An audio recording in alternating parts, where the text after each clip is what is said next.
You're listening to Sox in the Basement, a production of the Broadcast Basement Limited, where every show is 30 minutes of good and comes from a basement bar on the south side of Chicago. Pull up a stool, pour a cold one, and join us right now for Sox in the Basement. Heard everywhere podcasts can be found, and always at soxinthebasement.com. I was sitting around the other day looking at some of the holiday decorations, and I realized that I have way too many White Sox holiday decorations. And I would imagine most White Sox fans do. I have a bunch. Yeah, I have White Sox ornaments. I've got a White Sox Christmas hat, Santa hat. Yeah, there's just... And I feel like it's stuff that people give me because they know I'm a White Sox fan, and it's like, well, I'm just going to throw this in with it, kind of a thing. Well, right? I mean, I do have a tradition in my house that when we put up the ornaments on the tree, the first ornament on the tree must be my commemorative 2005 World Series White Sox ornament. Like, that goes dead center right there in the tree at eye level. Okay. Like, every year, it's always there. And then the second one that goes on the tree is the other World Series ornament that I have that's like a player ornament. It has 2005 World Series on it, with the official patch that they wore on their sleeve during it. And then on the back of it, it says Pierzynski 12. Because they must have done a series with all the different players on the team or a group of guys from the team. That goes on there as well. So once AJ and his World Series uniform ornament and the actual World Series commemorative championship ornament are up, then the rest of the tree can be decorated. But right after the lights, those are the first two things that go up there. And then, of course, I got a gnome that's dressed in a White Sox uniform. I've got an elf on the shelf in a White Sox hat. Well, I've got you beat there. That ornament that sits on the tree. What do you got? My elf on the shelf is actually Neil Kotz. You win. You win. This episode of Sox in the Basement is brought to you proudly by Cork and Carry at the park in the shadow of the ballpark at 33rd and Princeton. Is that what Neil's up to these days? I guess, yeah. I can't do the read. It's so stupid. I just keep imagining Neil Kotz just sitting on a shelf in your house. And then the next morning, he's sitting on the kitchen table. Oh, and the great thing is I don't have to do anything with him. He just does it himself. Hey, Neil, how you doing? Yeah. Just make sure my kids don't do anything bad so they stay on the nice list. I mean, think about Neil Kotz. Neil Kotz, okay, we're going to get into Neil in a second. I want to talk about Neil. Now, this is going to be in my head the whole show. So Cork and Carry at the park, 33rd and Princeton, shadow of the ballpark. Really, really great food there. The 2-for-1 on Tuesdays with the burgers are award-winning. Go see Gino over there at the bar. You get over to the original location or that location at 33rd and Princeton, done up in all the holiday lights. A great place to hang out, meet up friends for the holiday season, and during the season, that's your home base for White Sox pregame, postgame, in-game, and also the craft beer selection and the selection of spirits and the wines and everything that they do over there. What you're looking for, I guarantee you, is at Cork and Carry and Cork and Carry at the park. See more at corkandcarry.com. After Neil Kotz, then, this is what you're telling me. After Neil Kotz, as a rookie, right? He was a rookie in 2005, wasn't he? No, he'd been around. He wasn't? He was a starter in 2004. I think he was actually on the Cubs. Right. You're right now. I remember. As a failed starter that went into the bullpen. I remember that. Yes. And I think he was, later on, was he the guy that was bumped so that Jose Paniagua could get a start? Yeah, I think so. He was mistreated. And then he became a bullpen arm that had a great season. And then he went off and kind of flittered around baseball for a little bit, right? And now you're saying that when his career was over, elf on the shelf. That's what he became. That's, I mean, you got to have a post-playing career somehow, I guess. I guess so. I mean, we could all aspire to be something. Maybe that's what I'll be someday, right? An elf on the shelf? Yeah, I mean, what the heck? I mean, I'm going through the divorce, right? The kids are eventually all going to leave. One's on their way to college in the fall.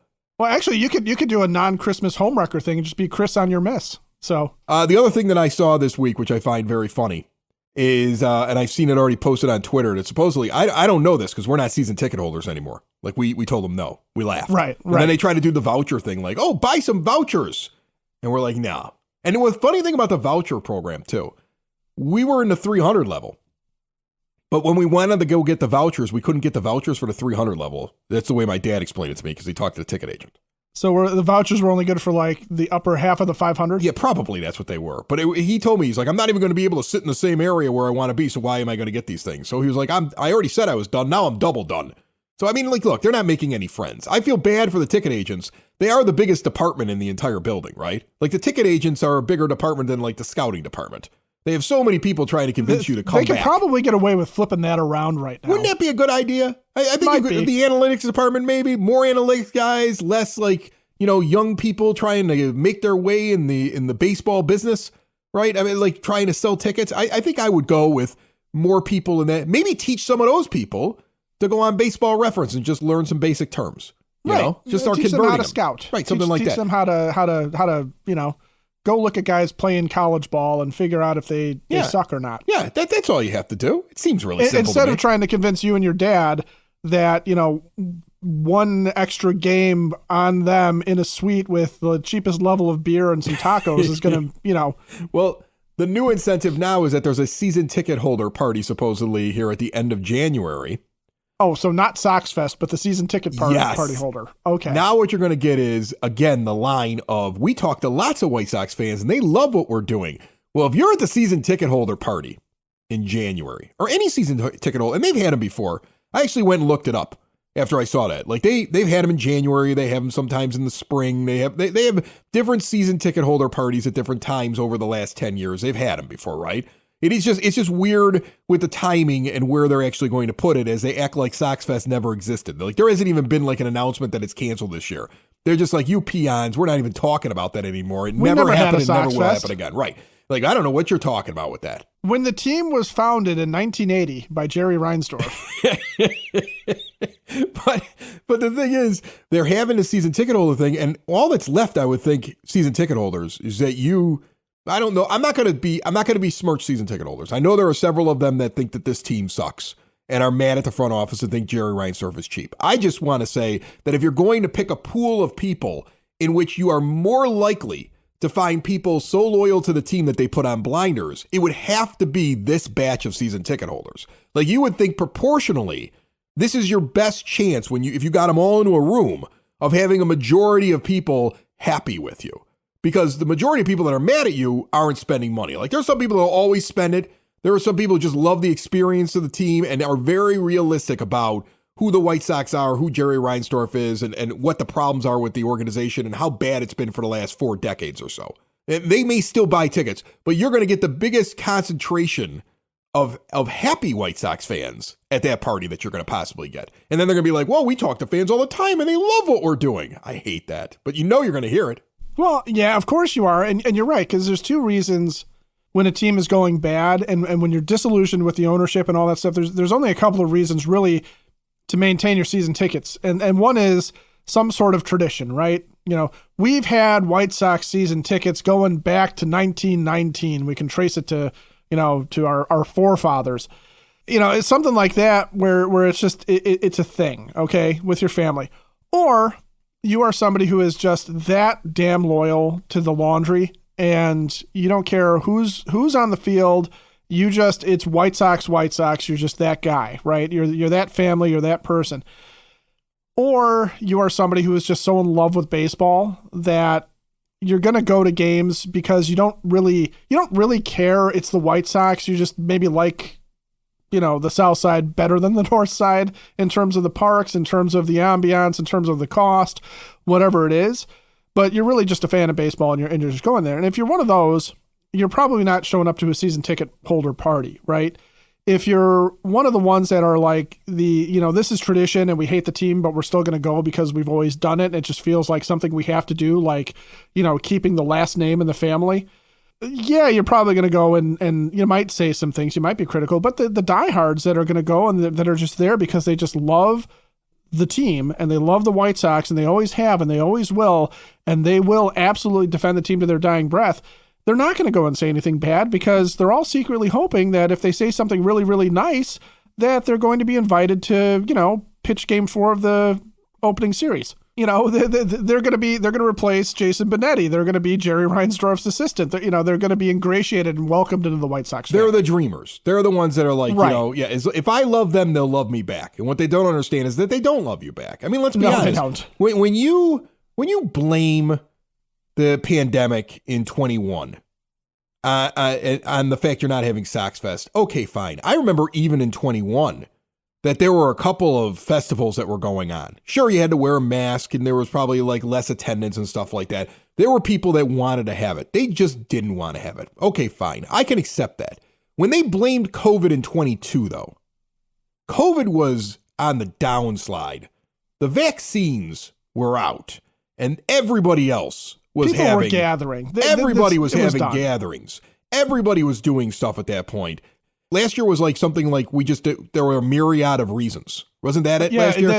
Right. So it went So it went from COVID to a BS COVID one that didn't make any sense at all based upon what was actually going on and the fact that other people were having them, to, for a variety of reasons which we can't specify because the only real reason is we're afraid of our fan base, to now acting like it doesn't exist because we're not even going to mention it. I mean, it's seriously, if you've ever been broken up with by somebody on a slow basis, and I'm not talking about like what you're going through, Chris. I'm talking about like all of a sudden one day you just wake up and you're like, I thought I had a girlfriend, but I don't because she's not talking to me. And then she's like, I'm blocked. The number's blocked. Like somehow I have no pictures of her.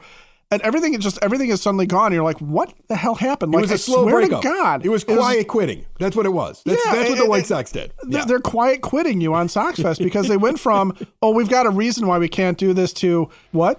Who? I don't know you. Who are you guys? Fans? What are fans? I thought those were the things on the ceiling that made the air cold.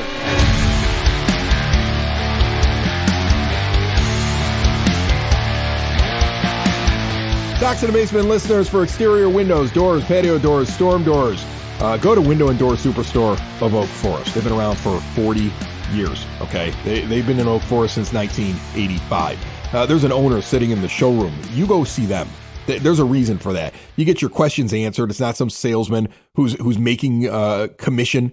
You're actually talking to the people who own the place. You get to see everything full sized on display. All the etchings, all the doorknobs, all the little latches, everything. You're not seeing some dingy little example. You're seeing everything right there. No pictures in a book. There's an owner on site as well. Window and Door Superstore uses their own installers. They don't farm out the work, and all major brands are custom made, no stock items. That way you get a perfect fit. They are 1/2 block east of 159th and Ridgeland at 6280 159th Street. You've seen those commercials where the guy puts the big bow on the Lexus. Let's get some bows on some windows and doors. See more at windowdooroakforest.com. What is your take on the loss of SoxFest, though? I mean, let's actually talk about this for just a few minutes. I don't want to waste the whole show on it. But I mean, like, I don't necessarily miss it a ton, right? Like I didn't need to be there every year. I went, I enjoyed it. I still think that one of the greatest stories of this podcast in the 5+ years that we've been doing it is the last SoxFest that was at, what was it? The big hotel that they had it at. Where did they used to do it at? They never had it at a hotel. Yeah, they did. There were no hotels. There was never a SoxFest. What are you talking about, Chris? It was the first SoxFest that we were at, right? You weren't even on the show. No, this predates me. Right. Actually. I made 500 Sox in the Basement trucker hats, and I had them all in my hotel room, and I wanted to hand them out. And what I was going to do the first day, because we'd only been doing the show for less than a year, I just went to the bar, Kitty O'Shea's, went into the bar, right? And the bar, like, it's not really even the hotel bar. They're leasing space in the hotel, but it's not really even like owned by the hotel from what I could tell. Okay. Right. And I'm sitting there, I've got a hat on my head, and I've got a couple of hats sitting on the bar, and I'm drinking a beer, and I'm just kind of hanging out. And people are stopping by and saying hi, and I'm meeting people that I had talked to on social media or even interviewed, like, for the first time. I'm meeting them. Lucas Giolito walks in with Tim Anderson. They have a meal. I had a conversation with them.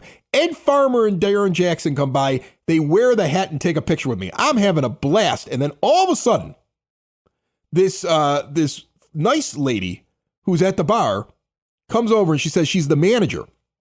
And she goes, they always have a podcast that does something here. You seem to have a lot of people walking up and talking to you. Would you mind doing a podcast? And I had one of the guys from Future Sox, it wasn't James Fox, Clinton Cole, I think, was writing for them at the time. And he's sitting next to me having a beer. And he goes, and James might have been there too, because I'm just meeting all these guys for the first time. And he goes, I can get all the prospects. because they know all these guys, right? Right. They're all in the hotel and nobody wants to talk to them. We can get them over here. Can we be involved in them? I'm like, yeah, it's a great idea. And I asked, and I've got the manager of the bar telling me, like, we should do this. We should have you here. So I get on the phone, I call my wife, and I'm like, hey, this is back when we were talking to each other, not now. And I go, can you bring me all my studio equipment down here? Because I think I'm doing a podcast at SoxFest. Like, I'm pumped about it. Like, and I'm like, and I'm not on the SoxFest grounds. I'm in the bar. The bar manager has asked me to do this. This is going to be great. So she brings out all the stuff. I've got it in my hotel room. I'm setting it all up. I'm like, this is going to be great. We'll promote it for tomorrow because it's the beginning of the weekend. And I get an angry call from the White Sox. And the rep that I had been talking to over there who knew I had a podcast called up, and they were so angry at me because I wasn't an affiliated podcast. And I remember I reminded the guy, I was like, you told me that any interview I could get or anything that I could do out here was totally okay. And he's like, but we didn't think you'd have a podcast at the bar. And I said, well, I didn't come up with it. They asked me. And that was really the beginning of the end of our relationship because I literally done nothing wrong and they were angry with me because I'm sure Chuck or somebody else over it was angry that somebody else was going to be doing something on their turf, even though I wasn't within the ticketed area. I wasn't there. I was on the outside of it on the bar that's attached to the building that had nothing to do with SoxFest. So I was like, fine, whatever. They canceled it. They called the bar and told them, don't let those guys do it. Actually, they called the hotel. They threatened the hotel. We're never bringing SoxFest back here. That's the story I got from the bar manager. They threatened the hotel that they were never bringing SoxFest back here. This is all hearsay, of course, because I got it through third party. But they said, we're never bringing SoxFest back if you guys let them have this podcast. And then the hotel called the bar and said, they're never bringing SoxFest back, so get rid of that stupid podcast. And then in the end, they never brought SoxFest back anyway. Typical White Sox move. There you go. So what you're saying is, in a way, you're almost doing a podcast from a bar sort of affiliated with the hotel that SoxFest was at. Right. Caused the end of SoxFest as we knew it. Right. Maybe it was the beginning of the end of SoxFest. Started with Sox in the basement in this, obviously. That's how this all goes down. So really, the moral of the story is, if not for Chris, because I wasn't around for this one, if not for Chris, you would still be buying your tickets to SoxFest. No. They had it at the convention center after that. Where do they go next? Did they go to McCormick Place next? Wherever they went. Right. They had another one after that. Okay. But I mean, like at this one, like that was the whole thing. They were like, and again, I'm getting it from the person who's canceling with me from the bar, telling me why they have to cancel, apologizing that they strung me along for a whole day. And I'm telling them, it's not your fault. I know it wasn't you. All right. It's just some irrational behavior that I've never understood. Even to this day, I've never understood it. I've reached out and tried to be like, why is there bad blood? It's all about that thing. It's really strange. Then I react as a child would because I'm mad. So the next morning I get up and I have a big giant bag of 500 Sox in the Basement trucker hats. And I stand around the corner while people are lining up in the morning where the Sox can't see me. And I hand out to the first 500 people Sox in the Basement trucker hats. So as they're walking through, you could see the line that's like waiting to get into the center in the hotel. And you can see in the middle, this big clump of 500 people all wearing the same hat. It's incredible. Okay. So now the day begins and there's all these people wearing the hats. And I'm like, well, at least I got all the hats out. I handed out 500 hats for free. I was like, you know what? They don't want to see me here. I'm going to have people wearing this podcast on their head. Daniel Palka gets his hands on a hat. This is my favorite part. And then goes on television, supposedly, with the hat. Now, I didn't see it, but the 108 reached out to me that day and was like, dude, your hat was just in an interview. So I was causing all kinds of trouble that day. And again, this is the joy of SoxFest, right? Think of this. This is a grassroots podcast that's completely independent. The man is keeping it down. And the fans rise up, right? With this incredible moment on that Saturday where everybody's walking around with the hats and stuff like that. Now, maybe that's the reason why they don't want to have this event anymore because they can't control it. And they're the kind of team that's very controlling. But I always go back to that's the only thing I really miss about SoxFest. Those 3 days were just fun for me. I had a blast with all the drama, the ups and downs, and everything else like that. I had a blast. I don't know how many times I can listen to somebody talk about 2005 before I've heard all the stories, though. I don't know if I really enjoy standing in line for an autograph and showing up and not getting what I really wanted because people camped out all night long. So there were always flaws with it. So I don't know if I miss it that much. Yeah, I mean that's the thing with these things is that it's fun, but then it's not always what you kind of want it to be, and and for all of the well, you get a chance to talk to Rick and Kenny, you get a chance to hear from these players or interact or get autographs and things like that. Sometimes it becomes sort of repetitive year in and year out, and you end up seeing sort of the same group of former players, right, retired players. You get a chance to sort of cheer on stage for some of the main White Sox players, the guys who are going to be, the big names on the roster for that year, whatever it is. And yeah, there's some Q&A and stuff like that, but we already know how the Q&A is going to go. You're not going to, as a fan, you're not going to drag out of somebody from the front office some earth-shattering answer, right? And I don't know that Chris Getz would be a lot different than what Rick Hahn would have been or Kenny Williams would have been, other than the fact that Chris Getz seems like a kind of guy that's not going to turn around and chew you out the way that Rick and Kenny would have. But it's not something where I think that it's a big loss. I think the thing that makes it hurt is just that there continues to be, it's just endemic. It's another symptom of what feels like a team that just doesn't know how to show its fans love and doesn't know how to show the fans appreciation. Because that's what the idea behind this, the idea behind any team holding a festival, holding something open to the public, holding something where, you have a chance to interact, albeit on a limited basis, whatever it is. The whole thing is just saying, welcome to being a White Sox fan. Okay. We really appreciate you guys. We really love you guys. And what the Sox franchise does is, if you're paying us enough money, we'll be that for you. If you're a casual fan, if you're somebody who doesn't have a lot of money, or somebody that maybe has some criticisms of the team because you have a brain. That's the key right there. If you don't like what we're doing. If you don't like what we're doing and you're not willing to to pay us. No, they don't love you. If you want to show some love to your employees, let's say that you're a small business and you want to give them better health insurance or get them health insurance set up. Like a lot of small businesses don't have that set up, but you can do it. It's not a hard thing to do. Butch Zemar over at Elite Benefits of America is the guy you want to call. I've already talked to several people who have listened to me talk about him on the show, who have reached out to him, and they're getting things set up. If you're somebody who does your own insurance setup, right? Like you're online, you're shopping for it. You can give Butch a call. If you're the person that owns the company, or if you're one of the decision makers, if you're the CEO or CFO, anybody who's interested in this, if you're going through renewals right now, it's frustrating. Save a little bit of money, do better for the employees, do better for yourself. Reach out to Butch Zemar at Elite Benefits of America. Give him a call. Have a conversation. It costs you nothing. He's got a whole playbook. He's going to analyze your company, analyze your personal situation, and come up with a solution that's going to be better. I really believe it, better than what you've seen so far. 708-535-3006 or visit elitebenefits.net. One of the other theories that I have is that they always wanted to get rid of it. Kind of like how Major League Baseball wanted to get rid of cash. And when the pandemic came along, they were able to do it. Like, is anybody really afraid that the dollar bill is going to give you a disease that kills you anymore? No. Right? But that was what it was used for. And they went cashless. And it really caused problems for the people that were reliant on those cash tips. And it really changed the way that things are vended in the ballpark. And it really changed like how long it takes for you to get food. And it really has made it more of a frustrating fan experience. But it's something that Major League Baseball did across the board. And they used the pandemic to push it across. I always laugh at the idea that at the last SoxFest, not the one I was talking about earlier, but at the last one, it was kind of being conveyed to several of the independent podcasters that we're going to have a SoxFest. And the next one we're going to have a podcast row.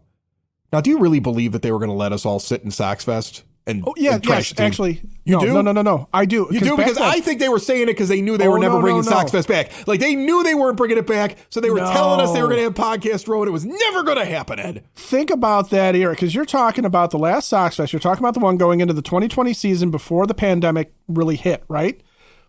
So what was that SoxFest? That was the big celebration of this is the end of the rebuild. That was when we're introducing Dallas Keuchel, who's going to win a Cy Young Award again. We've got Yasmani Grandal. We've got Giolito is emerging as this ace. Here comes Luis Robert Jr. We've got, this team is going to be amazing, right? This is a coming out party for the White Sox. This is where our decade of dominance starts. So hell yeah. they were going to have one in 2021 for you guys and for us as podcasters, for fans, for everybody to sit there and just bask in the glow of the awesomeness that was Rick Hahn's creation of the White Sox. And then when you kind of saw them, it didn't really go so well in the 2020 season. I mean, it went great, but they didn't get anywhere in the playoffs. And there was some blowback because Rick Hahn didn't seem to be building on anything. And we're sitting there going, wait, really? Like, your answer to your question is Andrew Vaughn is going to come up and he's going to be our savior? Like, what are we doing? Like, Moncada didn't look great. Are we sure? We're starting to ask questions. And the whole Tony La Russa thing comes up. Yeah, then it's starting to get to where they're not going to want a podcast row because we are asking questions. We are kind of being critical. And so, no, at that point, it was never going to happen. But walking into that 2020 season, oh, yeah. They were totally planning on having a whole bunch of us out there with our microphones telling everybody just how great SoxFest is, how great the White Sox are, how amazing this team is, how Rick Hahn should be in the Hall of Fame already, how Kenny Williams is a handsome man who always gets everything right. No, they were cocky, and it didn't work out. They were cocky. Speaking of cocky, don't be cocky about the White Sox in 2024, according to one of the more recent Central Division lines that have been put out there in the odds. I think Bet Online has put these out. For the 2024 AL Central champion. I know we're supposed to be competing, folks, but I don't think anybody believes it. The bettors definitely don't. The casino doesn't believe it, right? The Twins are 10-13 odds, -130. Okay. The Guardians are 3-1 odds to win the Central, +300.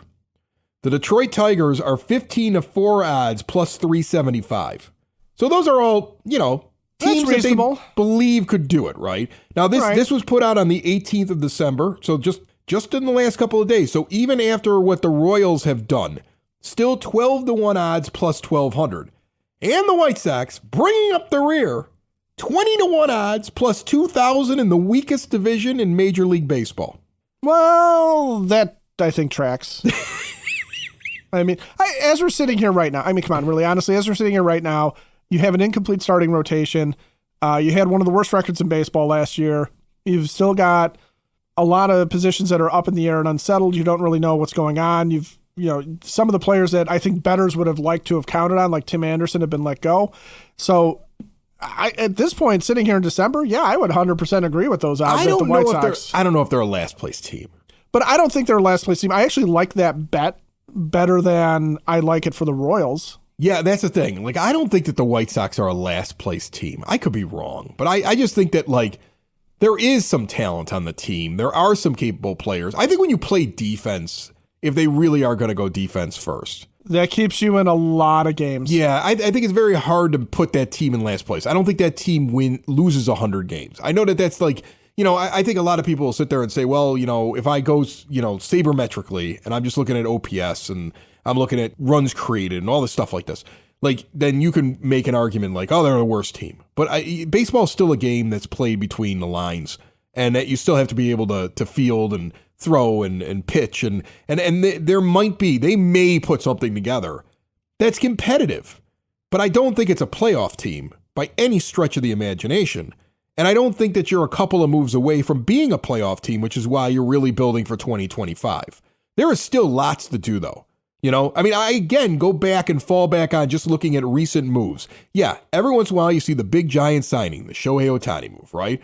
But a lot of teams are signing a lot of veterans to one-year deals, or they're overpaying or giving too many years to guys that they want right now because of the marketplace.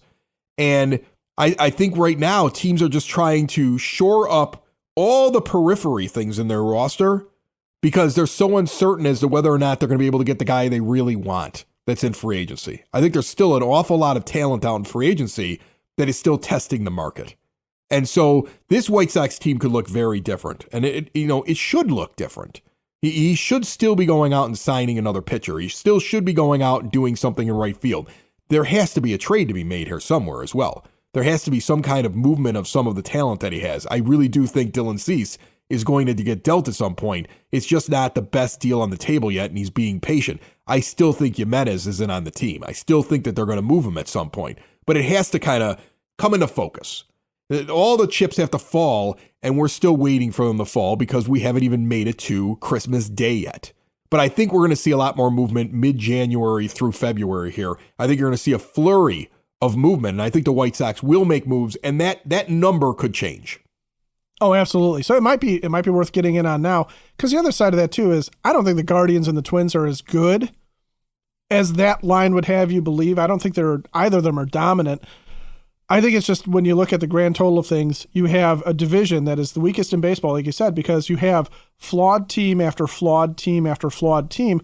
And the frustration, of course, for the White Sox is, well, as a team from Chicago, as the only large market team here, why aren't you guys just absolutely obliterating everybody? But, without getting into opening up a Reinsdorf can here, there's a lot of reason to believe, though, that with the right couple of moves and with Chris Getz being smart about how the money gets spent and what type of one-year deals he does to shore up the rotation or shore up the bullpen or what he does in right field, towards the end of the market, and like you said, a flurry of activity that will probably happen after the holidays, there's every reason to believe that, in a flawed division, they could catch lightning in a bottle. Is the Jerry Reinsdorf can next to Neil Kotz on the shelf? I let Neil go where he wants to go. Sox in the basement. Sox in the basement. Sox in the basement. Sox in the Basement. Heard everywhere podcasts can be found, and always on soxinthebasement.com.